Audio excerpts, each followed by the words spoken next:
Likutei Sichos, Chelik Tezvav, Volume 15, the fourth sicha for parsha Toldos.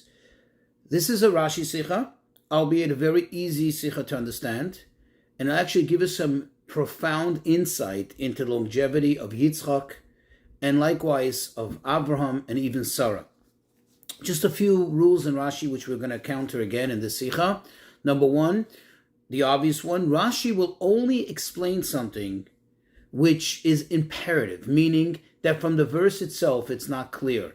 And, it requires somewhat of insight, some information added in order to understand the Pshuta Shemikra. But when the answer, so to speak, is obvious and clear from the verse, Rashi will not explain it. So when Rashi does explain something, that tells us that it's not clear and obvious from the verse, even if it may seem so at first glance. Another rule in Rashi, Rashi will typically not tell us the author of the insight, the author of the interpretation. For example, when he quotes from the Talmud, he will not typically quote the name of the sage who said that saying. Rather, he will do so only if it does add some insight, some extra meaning in, and brings out, so to speak, a greater impact in the understanding of what Rashi is saying. Now, just for information that will be prudent for the sicha, Avrohom Avinu lived a total of 175 years. Technically, he was meant to live 180 years. Hashem blessed him that he would live in ripe old age.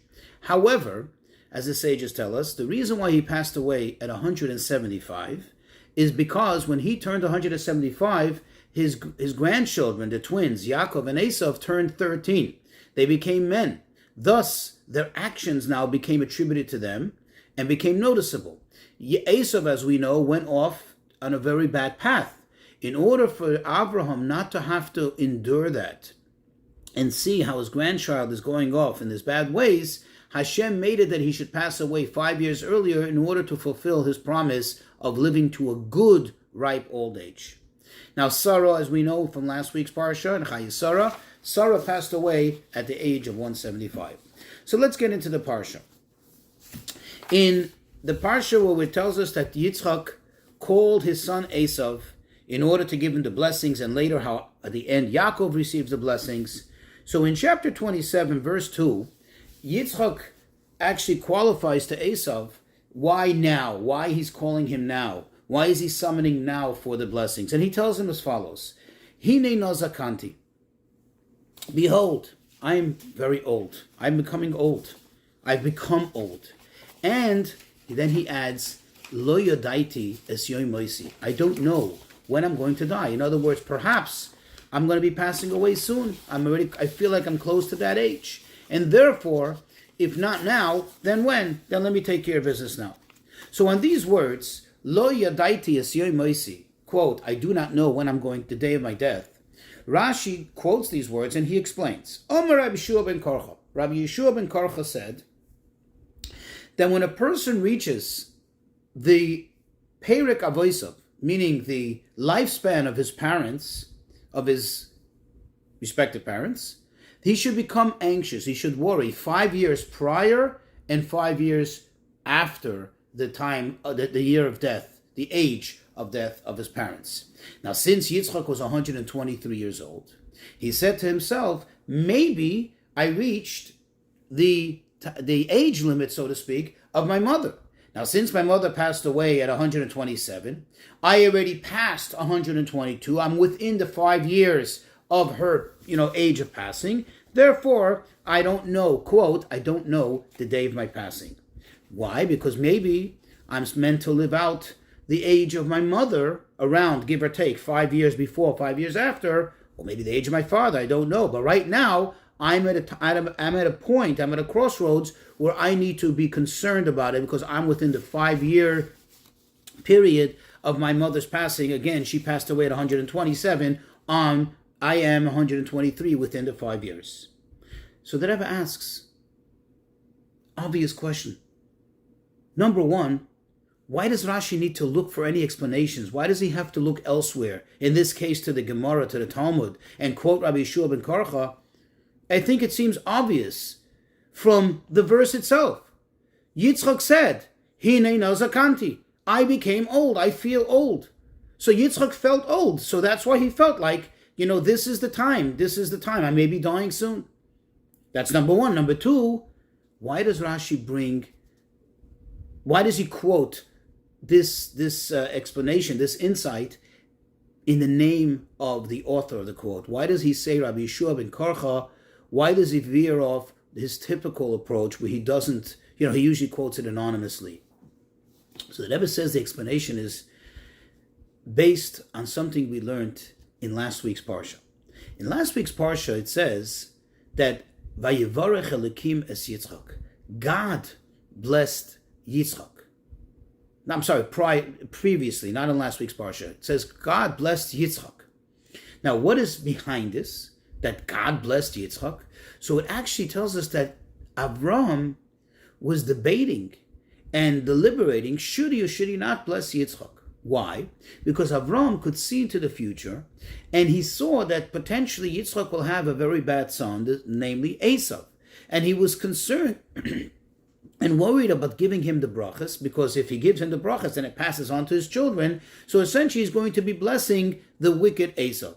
So what did he do? He said, let the Baal HaBrachas, let the master of blessings, meaning Hashem himself, who is the owner, the master of all blessings, let him come and bless whom he wishes.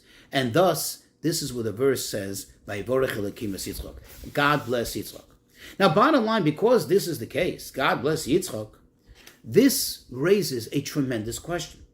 Since Yitzchak received blessings, not through an intermediary, it may be even Avrohom, but rather from Hashem himself, from the source of blessing itself, it's understood that first and foremost, this includes long life. What greater blessing is there?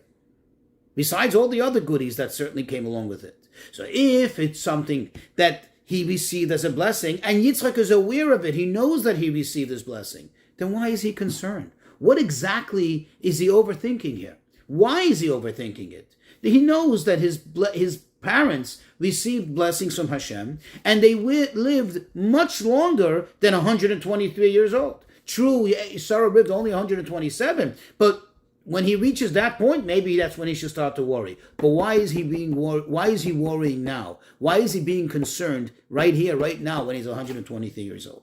Therefore, to answer this question, this problem, that's why Rashi explains that Yitzchak's concern stemmed from the fact that he reached within 5-year period of the passing of his mother. And according to this, the way to understand the words in the verse, Hinei no zakanti, behold, I'm old, is not that I'm old in the simple sense, but rather that I'm old, I feel like I reached the end of a period. I'm old in the sense that I've lived long enough, and perhaps now I'm old enough to, quote, pass away. Now, the fact is that how did Yitzchak live so many years more than the age of Sarah? How is it then, if he was concerned, and we now explain the legitimacy of his concern, because within 5 years, how then did he live so many years more than that? Not just that he lived to 127 or 132, which is 5 years past that, but he lived to 180. We know that Yitzchak passed away at 180. How did he live so long? This is the reason why Rashi tells us that there are two things here. Number one, 5 years prior or 5 years post the age of passing of one's parent. Number two, it could be either parent. And thus, Yitzchak lived close to the age of Avrohom. Avrohom lived to 175. Yitzchak lived another 5 years to 180. So everything seems fine. Now, based on this explanation, however, now, we have a major question that arises on the entire story. In other words, everything seems to make sense and fall into place, right? Rashi, we understand why Rashi explained what he explained, why it was necessary. But now, really, by understanding this, a major question arises, and that is, it would seem obvious that the blessing of Hashem would add to that which is, so to speak, allotted to him. In other words, if Avraham Avinu lived 175, and we say that a person naturally could live either to 5 years prior to a given parent's age of passing or 5 years after, that means that it's quite natural for Yitzchak to have lived to 180 if Avrohom indeed lived to 175. Then the blessing, something doesn't make sense here, because it seems like the blessing didn't really contribute anything. Because if it's due to the blessing, he should have lived past 180, because until 180 is still, so to speak, a legitimate natural occurrence. So why didn't he live longer? Why didn't he live longer? And the same thing could be asked not only on the reality, in other words, that in actuality he didn't live longer, but there's another question here concerning Yitzchak's worry. What is he worried about? Since he knew that he received a blessing from Hashem, and therefore he knows that what? That since the minimum that he can live, minimum, right, naturally speaking, is within this 5 years prior to the age of his parents passing, that's a normal thing, but he has the blessing of Hashem. So then what is he worried about? In other words, he should have been, so to speak, he should have been calm, and he should have been certain in his mind that since he's within 5 years, which is maybe natural for him to pass away, but Hashem had given a blessing that he has nothing to be concerned about. He should have been confident. So why is he all worried? The answer is, the explanation is as follows. We'll go back to before Yitzchak was born. And over there, the Torah tells us as follows. Avrohom was 100 years old. Sarah was 90 years old. And there it says that V'Avrohom v'Sarah zikenim, Avrohom and Sarah were old, ba'im bayomim, which literally translates they were coming in days, which means that they had reached their maximum of days. They came with all the days, and they were really, at that point, they should have technically been already in the process of passing away. But it's just that Hashem blessed them, besides blessing them with a son, he blessed them in general, and that's why they lived longer. And therefore it comes out according to this. Think of it now, that when Yitzchak reached 105, which is 5 years after what naturally was the allotted time for Avrohom Avinu to live, because when he turned 100, we said he came in days, he was ready to pass away. That's when he reached his maximum of, so to speak, allotted natural years to live, as far as the age of his parent is concerned, the maximum age of his parents, which is Avrohom. That's when he reached 105. So now when he lives to the age of 180, how much more did he live? How much more did he live? He lived 75 years more than the 105 years. Now let's look at Avrohom. Avrohom was 100 years old. Hashem blessed him. Hashem gave him an extra blessing of added years. And how much longer did he live? 75. So indeed, everything works out well. In the reality, the fact that Yitzchak didn't live to 185, he only lived to 180, because the blessing added to him exactly what the blessing added to Avrohom Avinu. Again, Avrohom was 100, Hashem gave a blessing, he lived to 175. Yitzchak got a blessing, which included certainly long life, and since naturally he should have lived at least maximum to 105, adding to that 75 years is a total of 180 years. Now we'll also understand in the concern of Yitzchak what was going through his mind. See, Yitzchak thought that perhaps the natural allocation of years for him should be in accordance with what his mother's natural lifespan should have been, an allocated lifespan, in the original at least. And that would have been what, as we said, 90. Well, if that's 90, that means at 85, potentially, he should have been already concerned about passing away, because it's 5 years prior. Now, when his mother was 90 and she received a blessing, how much impact did that blessing have? In other words, how much greater was her life post the blessing? 37 years. 90 plus 37, and she passed away at 127. So Yitzchak felt that since technically He should have been already concerned about passing away at 85, which would have been, so to speak, a natural time, because it's 5 years prior to the minimum amount of the age of his parents, which in this case was Sarah. And we said at the age of 90, she was bayamim, she was already coming in days, she was ready to pass away, had it not been for the blessing. Therefore, he's figured, add 37 to 85, and that's exactly where he is now. He's past 122 years. He's 123rd year of life. And he says, now I have to be concerned, even with the blessing that I received, perhaps, maybe now is the time that I'm going to be passing away. So everything makes sense. Now, one question still remains, after having explained all of this, and now we'll understand why Rashi introduces this insight in the name of Rabbi Yeshua ben Korcha. You see, the question is, in actuality, as Rashi himself had explained to us, Avrohom should have lived not to 175, but to 180. In other words, his blessing should have endured not for 75 years, but for 80 years.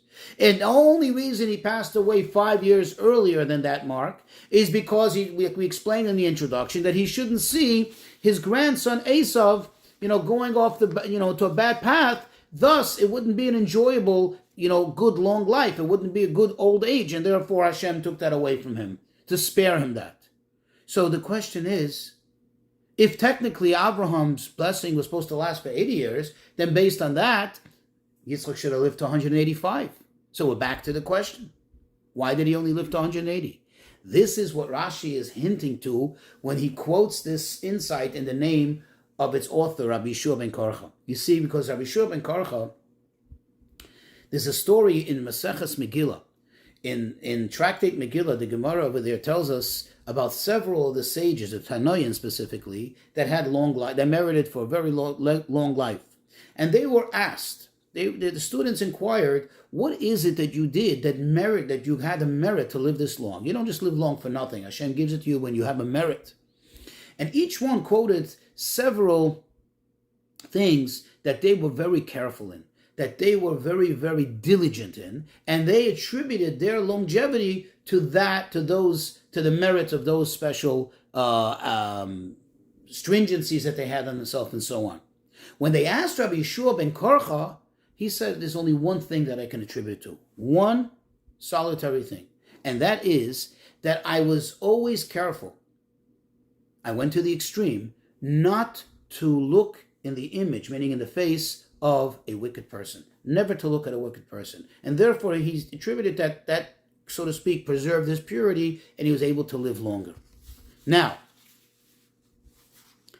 this perhaps can explain to us, this can give us insight, why although Yitzchak was blessed by Hashem, but still 5 years, so to speak, was shaved off his life. You see, Yitzchak, the reality is, he had a son who was very wicked.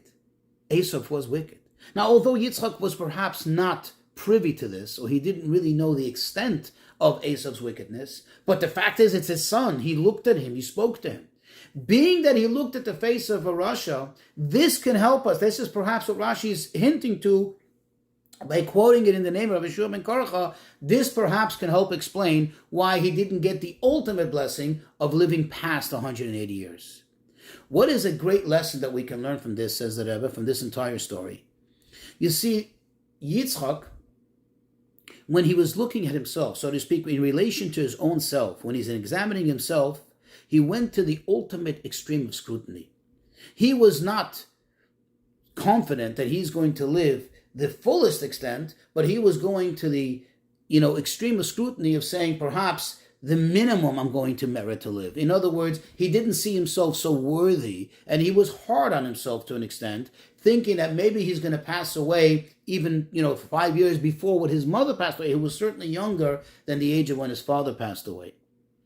However, when he is interacting with others, or when he's, so to speak, judging others, dealing with others, in this case, in this very story, when he's giving the blessings to his son, and at the time, he wasn't aware that this was Yaakov. He was thinking still that it's Esav, who he knew is not so perfect. He just didn't know how wicked he was. Yet, he was over benevolent. In other words, he was tremendously kind. And he went to the other extreme of giving him blessings with such abundance that even we don't find it in the blessings of Yaakov, we don't find it in the blessings of Moshe to the Jewish people before he passed away. He gave him such tremendous blessings without any limitations. Now, in other words, Yitzchak, who stems from the Kav of Gvura, he comes from the attribute, his main attribute is the attribute of severity, which normally calls for constraint and scrutiny.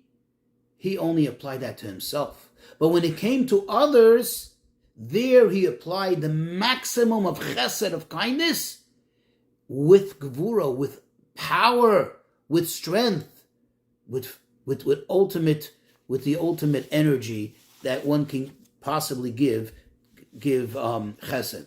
So this tells us that when it comes to dealing with avodah, when we deal with ourselves, when we're looking at ourselves, yes, we got to be sometimes a little severe, sometimes a little harsh, not to be so forgiving to ourselves, sometimes have some more scrutiny. But when it comes to the others, when it comes to dealing with people outside of ourselves, there we have to there we have to apply the attitude of a broadness, of benevolence, of kindness.